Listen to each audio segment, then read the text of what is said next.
Հավատքի բանկի գրքույկը Չարլզ Սպերջեն օր մարտի 18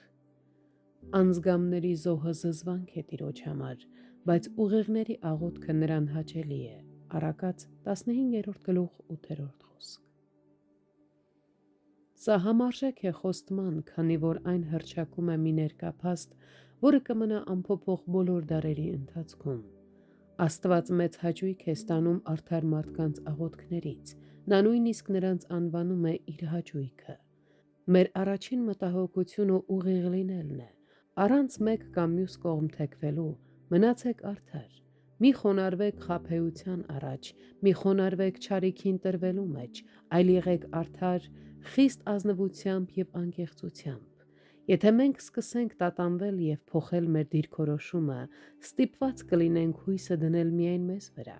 Եթե փորձենք քայլել ծուռ ճանապարհներով, ապա չենք կարող աղոթել, և եթե ձևացնենք, թե աղոթում ենք, մեր աղոթքները չեն լսվի երկնքում։ Արդյոք մենք գործում ենք անմիջականորեն և այդպիսով կատարում Տիրոջ հայտնված կամքը։ Այդ դեպքում եկեք շատ աղոթենք և հավատքով աղոթենք։ Եթե մեր աղոթքը ուրախություն է պատճառում Աստծուն,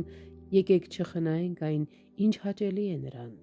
Նա ուշադրություն չի դարձնում աղոթքի քերականությանը, մետաֆիզիկային կամ հռետորաբանությանը։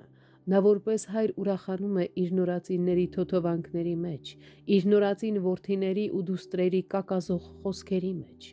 Արդյոք մենք էլ չպիտի հաճույք գտնենք աղոթքի մեջ, քանի որ Տերն ինքն է հաճույք գտնում նրանում։ Եկեք հաճախակի դիմենք գահին, չէ՞ որ Տերը մեզ տալիս է բավական պատճառներ աղոթելու համար, և մենք էլ պետք է շնորհակալ լինենք նրան այդ հնարավորության համար։